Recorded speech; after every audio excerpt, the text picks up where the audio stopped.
Citelles, mésanges, moineaux. Différentes espèces d'oiseaux observables dans les jardins. Mais comment les populations évoluent-elles? C'est la question que se pose la Ligue de protection des oiseaux. Et pour y répondre, elle organise des comptages participatifs. Rien de plus simple.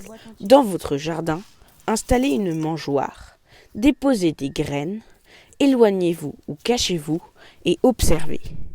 Réjouissez-vous de ce formidable spectacle.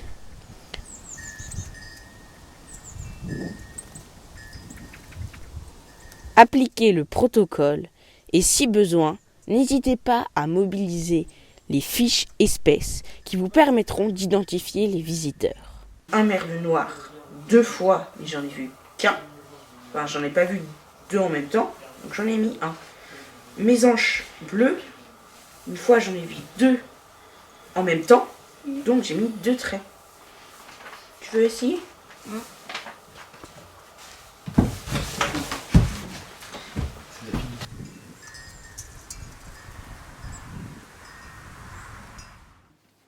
Un travail à la portée de tous. Pour faire des sciences participatives, on n'est pas obligé d'être spécialiste. Ce qui est accepté dans les sciences participatives, c'est que tout le monde puisse accéder à faire ce genre de comptage-là avec un minimum de protocole, un comptage qui dure 1 heure et sur lequel on va marquer les espèces d'oiseaux qui ont été déterminées par l'observateur. Donc ici, c'est à la portée de tout le monde. Le comptage national des oiseaux des jardins est organisé 2 fois par an, lors des week-ends de janvier et de mai, afin de disposer d'éléments de comparaison à des périodes aux particularités très différentes en termes d'effectifs et de comportement, l'hivernage et la reproduction. Les spécialistes s'emparent de ce dispositif pour accompagner les curieux. Ce que je trouve bien dans l'opération LPO de comptage d'oiseaux aujourd'hui, c'est que ça permet de sensibiliser un maximum de citoyens en France autour d'une même activité et de responsabiliser les gens, de leur faire préférer un jardin avec de la biodiversité, des recoins, des caches pour les oiseaux, pour la nature, pour la biodiversité en général, quoi.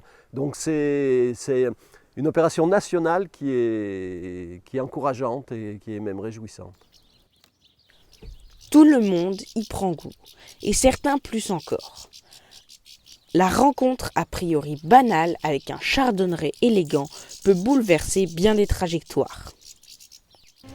Alors oui, tous les ans, je participe, avec mes collègues aussi, on participe tous à ce niveau-là. Et puis depuis tout petit, en fait, je suis intéressé aux oiseaux. Et depuis l'âge de 8 ans, pour être précis, où j'ai découvert pour la première fois un chardonneret qui a été l'élément déclencheur de cette passion pour les oiseaux au point d'en faire un métier par la suite. C'était chez mes parents et c'était les couleurs de ces oiseaux qui étaient absolument incroyables, ce rouge, ce noir, ce blanc. Et ça a piqué ma curiosité et puis j'ai filé dans la bibliothèque des parents, j'ai réussi à trouver un bouquin sur les animaux, à tomber sur le chardonneret. Et puis j'ai flashé et de là de fil en aiguille, j'ai voulu en savoir plus. Au point ensuite de carrément s'intéresser aux oiseaux de manière générale, installer une mangeoire pendant l'hiver, faire des observations, tenir des carnets d'observation pour pouvoir faire un suivi au jour le jour des oiseaux qui étaient présents. Et donc au quotidien, mon métier, c'est d'être technicien environnement dans une association qui s'appelle le Cap Tronchet, qui est une structure d'éducation à l'environnement au cœur de la forêt de Tronchet. Sensibiliser, attiser la curiosité des jeunes et des moins jeunes, telle est la mission de Daniel Auclair, documentariste animalier qui aime faire découvrir les petits secrets des espèces les plus communes. Une passion pour l'ornithologie héritée de ses parents qu'il veille à transmettre à son tour à travers ses films. C'est donc naturellement qu'il accompagne aujourd'hui des collégiens et des écoliers dans cette vaste opération de découverte des oiseaux des jardins. Alors, la chance que j'ai eue, moi tout gosse, c'est d'avoir donc des parents naturalistes qui m'ont appris la nature et qui étaient entourés d'un cercle d'amis, de passionnés, pas seulement d'ornithologie, mais de botanique, d'herpétologie, les serpents, qui étudiaient les insectes, qui étudiaient toute la nature. Et rapidement, c'était il y a longtemps, on m'a inculqué la nécessité de protection de cette nature, puisque les périls qui pointaient leur nez à cette époque sont effectifs aujourd'hui. Donc j'ai reçu très tôt cette nécessité d'éduquer les gens, de faire aimer la nature pour la protéger. Donc ça s'est traduit d'abord par du dessin, je faisais quelques bandes dessinées, des photos, j'ai fait quelques montages, et puis à l'avènement de la caméra et de l'ordinateur, j'ai fait des premiers montages et maintenant j'ai la chance de faire du documentaire animalier pour une revue qui s'appelle La Salamandre, entre autres, et diverses productions françaises ou étrangères. Un rêve de gosse.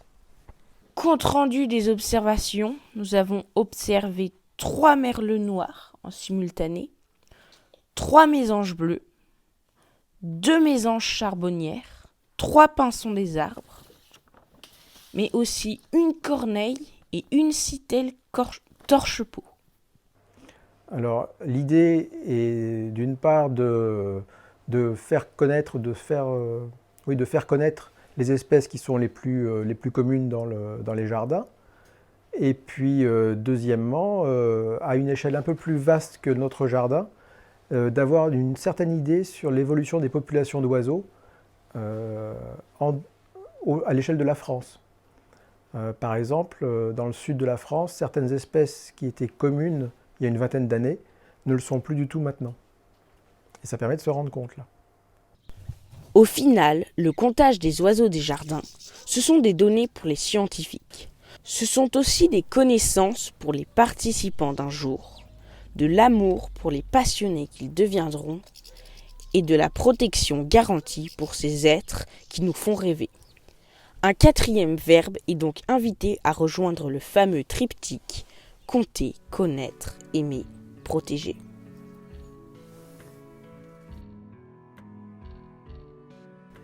Vive les 48 heures du reportage sur smartphone.